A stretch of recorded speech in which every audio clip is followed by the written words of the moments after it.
My stepsister Vanessa always had a talent for making herself the victim in every situation. It didn't matter if she was the one who started the fire. She'd somehow emerge from the ashes, looking like the hero who tried to save everyone. And for 23 years, she got away with it because my father, her biggest enabler, believed every word that came out of her perfectly glossed lips. Our parents married when I was 12 and she was 14. From day one, Vanessa made it clear that she saw me as competition for her mother's new husband's attention and resources. My father owned a successful construction company, and Vanessa's mother had been working as his office manager when they fell in love. It was a textbook romance that turned into a nightmare for me. But this story isn't about childhood rivalry or teenage drama. This is about what happened last year when my grandmother passed away and left me her house. The house, a beautiful craftsman-style home built in 1924, sitting on 2 acres of prime real estate just outside the city. My grandmother knew exactly what she was doing when she left it to me in her will. She'd seen how Vanessa operated, how she manipulated situations to her advantage, and she wanted to make sure I had something that was undeniably mine. The house needed work. Decades of deferred maintenance meant the kitchen was original to the 1960s. The bathrooms were straight out of the 1970s, and the electrical system was a potential fire hazard. But it was mine, and I had plans. I'd been saving money for years, working as a project manager for a tech company, and I finally had something to invest in. Something that represented my future, my independence, my escape from the family dynamics that had suffocated me for over 2 decades. Vanessa saw it differently. She saw dollar signs. 2 weeks after the funeral, she showed up at my apartment with tears streaming down her face, carrying a bottle of wine and wearing an outfit that screamed, "I'm vulnerable and need comfort." I should have known better, but grief makes you soft, and I missed my grandmother terribly. "I know we've had our differences," she said, settling onto my couch like she belonged there, "but we're sisters, right? And sisters should support each other during hard times." I should have closed the door right then.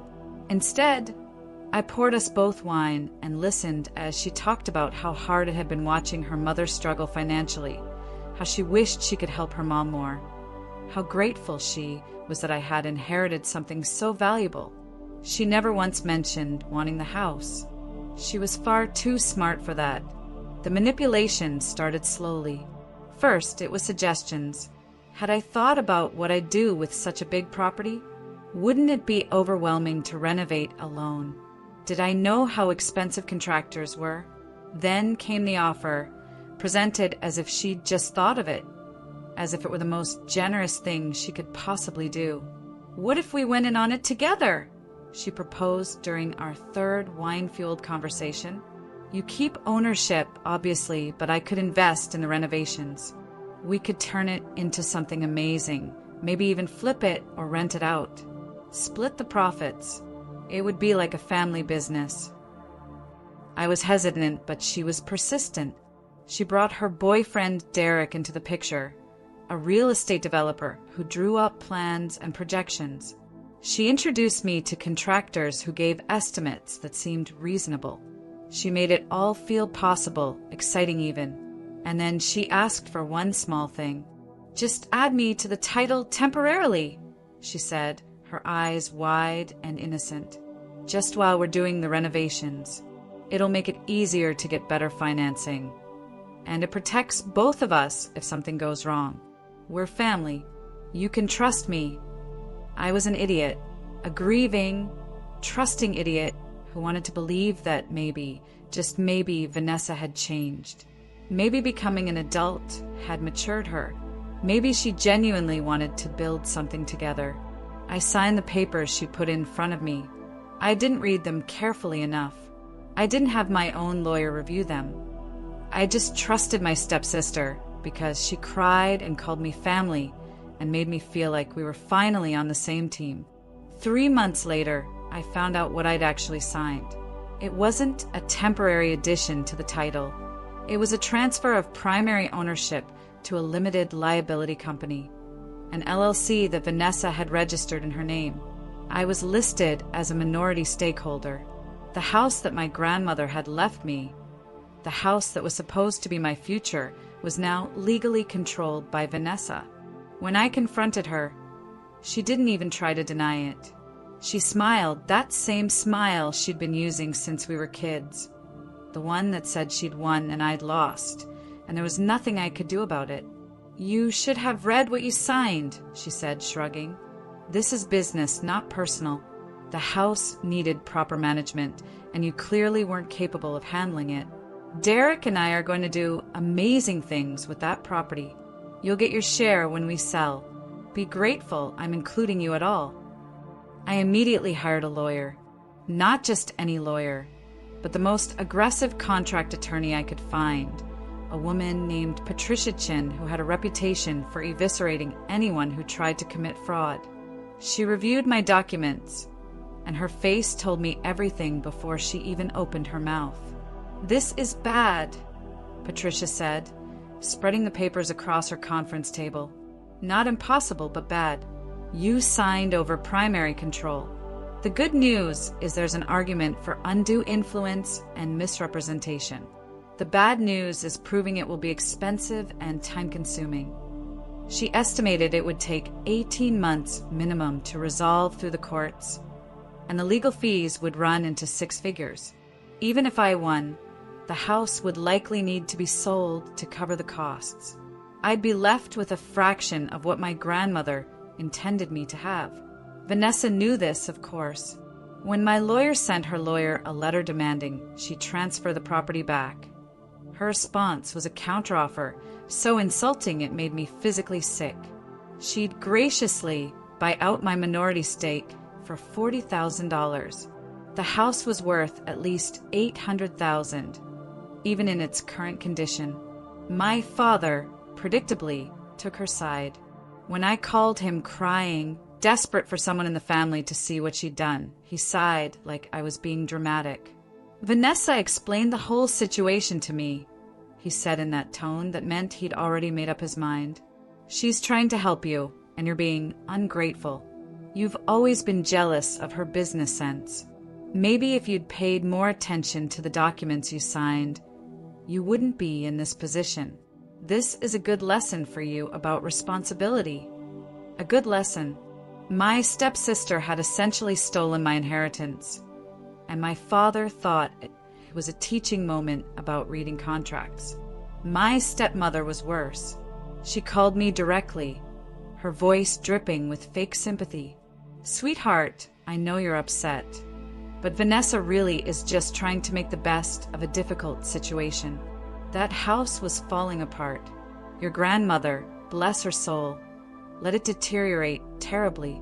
Vanessa is investing her own money to fix it up. You should be thanking her, not attacking her. Family should support each other.' Support. The word made me want to scream. Where was their support when I needed it? Where was their outrage at what Vanessa had done? The worst part was watching Vanessa's social media. She posted photos of herself at the property with Derek, talking about their new project and their investment property renovation journey.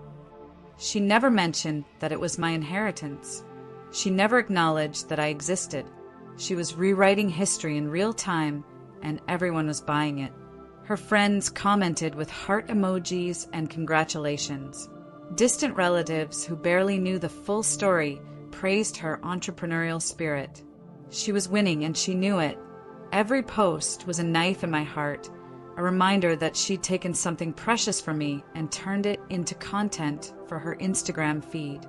I spent weeks in that dark place where despair turns into obsession. I couldn't eat, couldn't sleep. Every waking moment was consumed with thoughts of the house, of my grandmother, of how I'd failed them both. Patricia kept telling me we had options, but every option felt like surrender. Either I'd spend years fighting for scraps, or I'd walk away and let Vanessa win completely. Then Derek made a mistake, a beautiful, perfect mistake that changed everything. Derek posted a video on his YouTube channel. He ran a small channel about real estate investment, maybe 15,000 subscribers, mostly other aspiring developers and house flippers. The video was titled "Stealing Deals from Family Members," a case study, and in it, he laid out exactly what they'd done. He didn't use my name, but he didn't need to. He described the opportunity of finding a family member who'd inherited property, but didn't have the business acumen to maximize its value. He walked through the strategy of building trust, creating an LLC, and using carefully worded documents to secure primary ownership. He called it creative acquisition and bragged about how they'd secured an $800,000 property for minimal investment. The video had been up for 3 days before someone who knew our family saw it and sent it to me. Derek had apparently felt so proud of himself that he couldn't resist sharing his brilliant business move with his audience. He wanted to be seen as clever, as someone who knew how to work the system. I watched it 5 times, my hand shaking more with each viewing.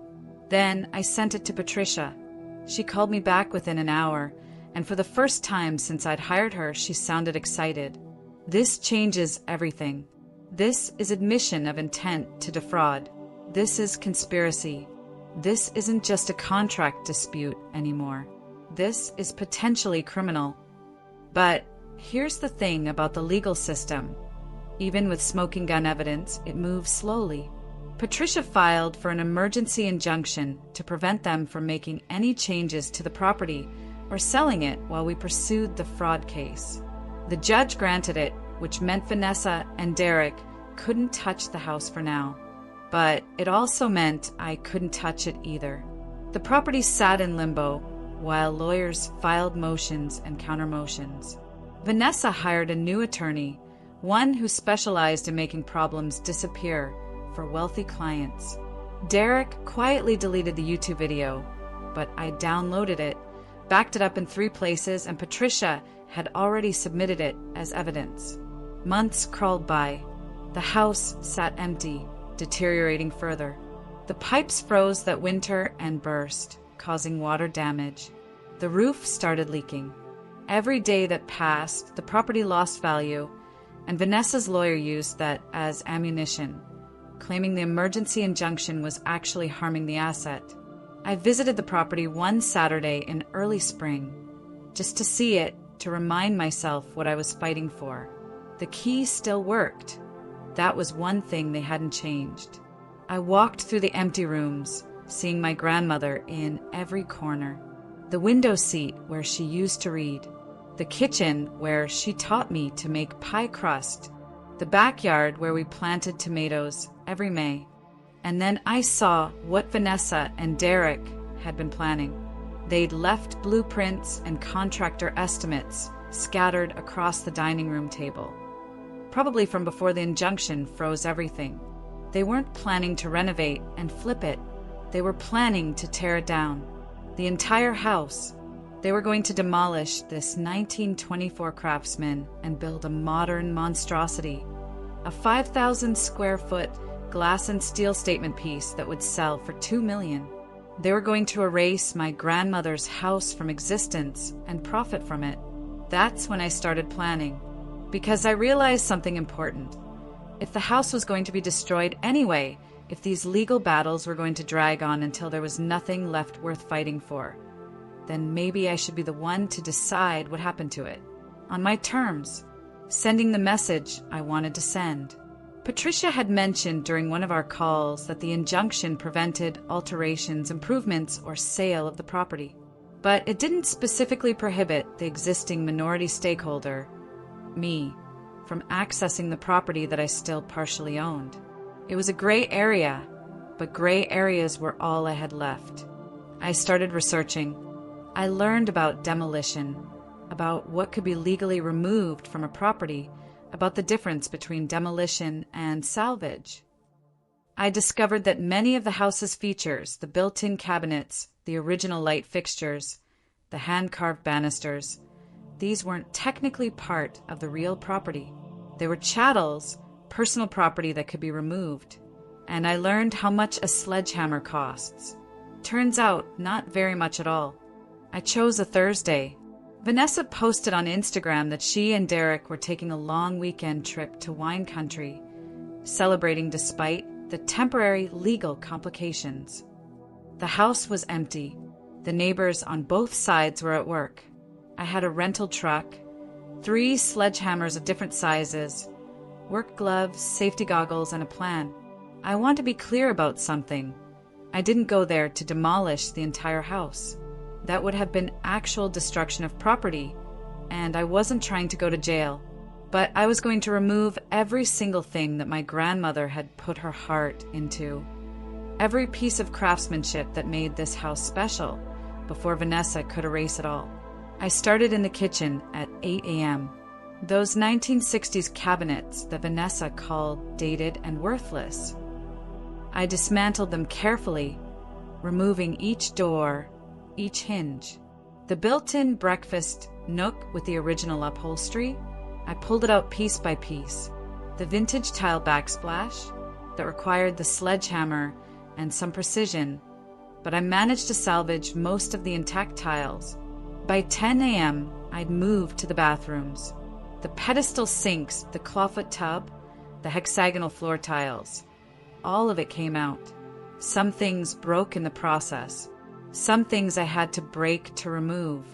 But I was methodical, careful to document everything with my phone. This wasn't vandalism. This was salvage. I was saving pieces of my grandmother's house from being buried in a landfill. The living room was where I really got started with the sledgehammer. The built-in bookshelves that my grandfather had constructed with his own hands, they weren't coming out intact, but I could take them out. The picture rail molding, out. The original light fixtures, the ones my grandmother had cleaned and rewired herself in 1985, I unscrewed every single one. By noon, I was covered in plaster dust and sweat, but I was in a rhythm. The sledgehammer felt good in my hands. Every swing was cathartic. Every piece that came down was a piece Vanessa couldn't profit from. The hand-carved banister that ran up the stairs, it took me 45 minutes and a lot of rage, but I got it out. The stained glass window in the landing, I carefully removed it, wrapped it in blankets. The bedrooms went faster. I'd learned the rhythm of the house by then, knew where the supports were, knew what I could remove without risking structural damage. The bedroom my grandmother had slept in for 50 years had built-in wardrobes with leaded glass doors. I took them out. The window seats, the crown molding, the original hardwood flooring in her room, the pieces that weren't ruined by water damage. I pried them up board by board. 3 hours in, I stood in the middle of the house and looked around. It was gutted, not destroyed, not demolished, but stripped of everything that made it special. The bones were still there, the walls and roof and foundation, but every piece of craftsmanship, every detail that made this a home instead of just a structure was gone. Some of it was in the truck. Some of it was in pieces on the floor.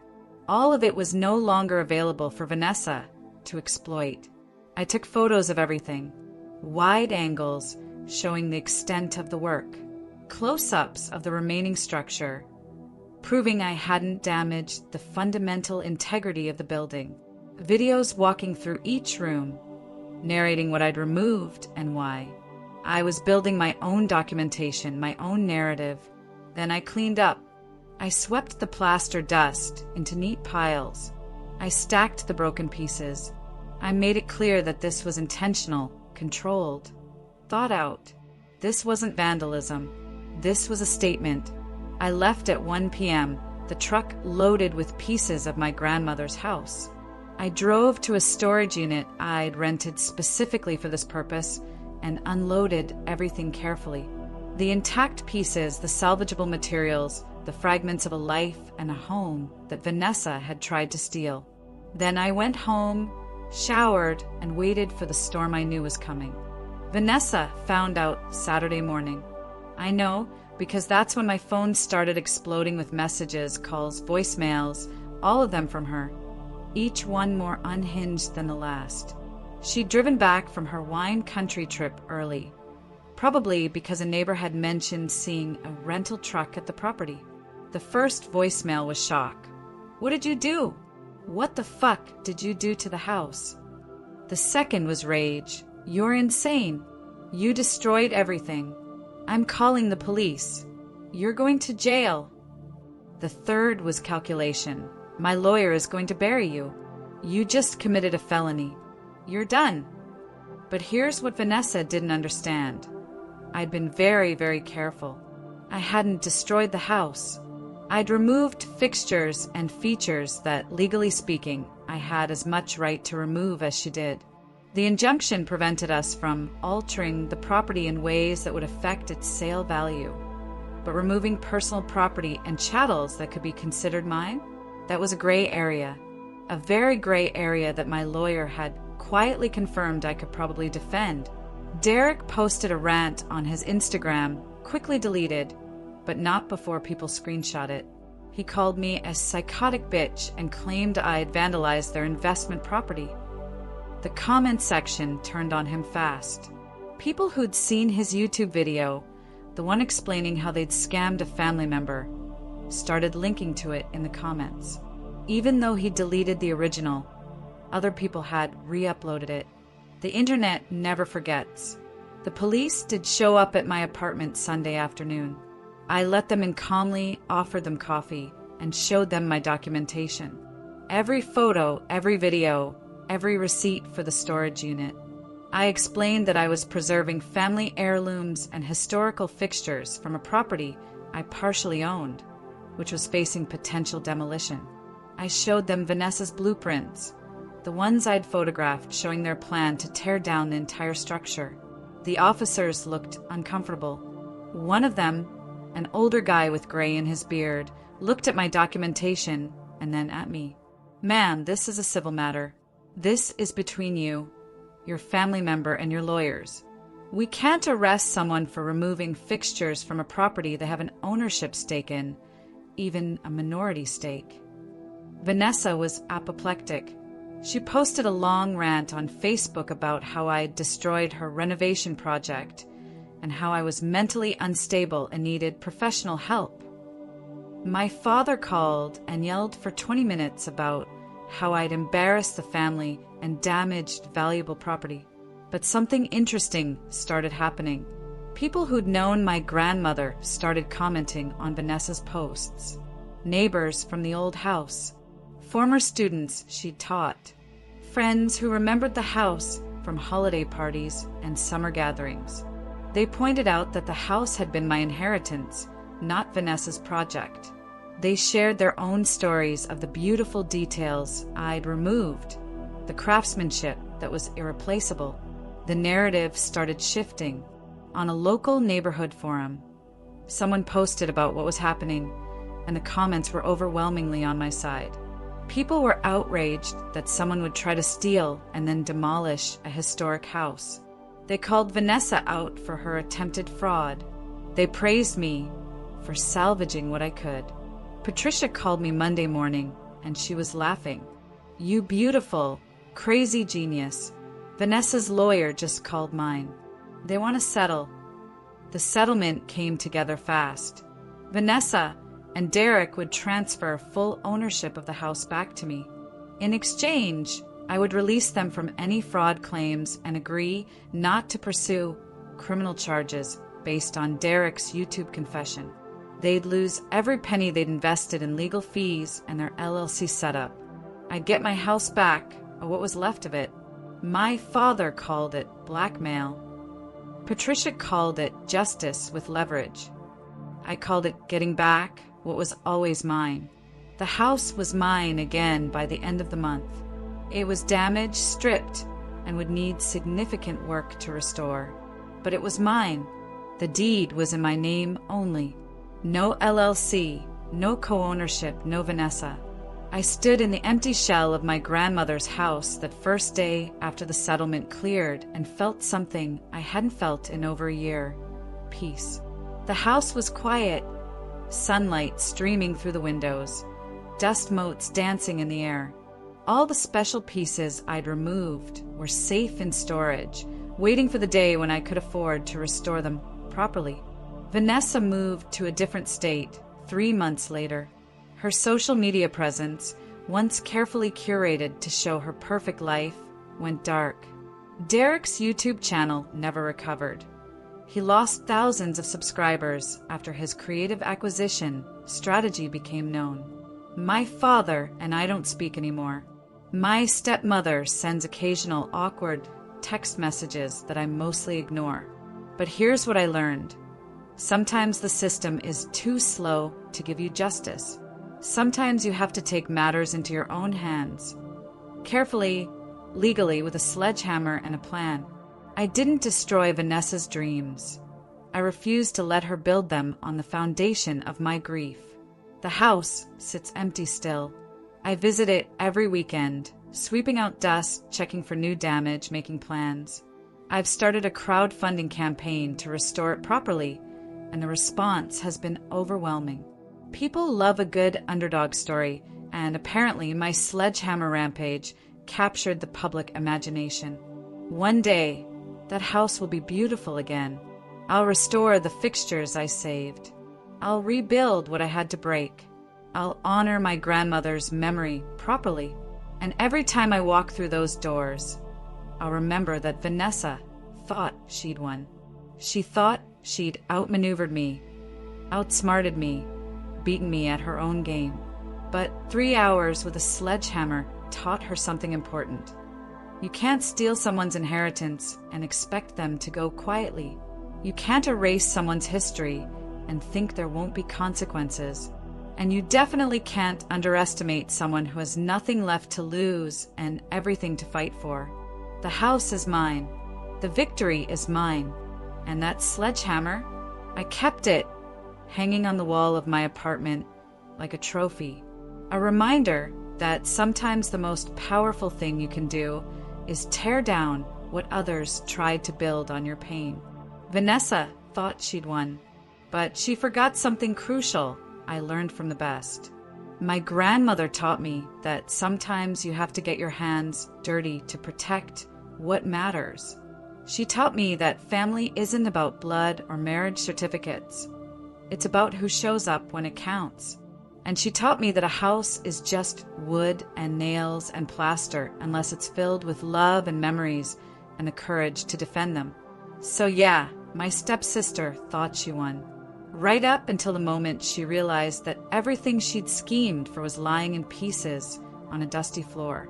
Right up until she understood that the house she'd wanted to erase and rebuild in her own image would never, ever be hers. The sledgehammer proved her wrong, and so did I.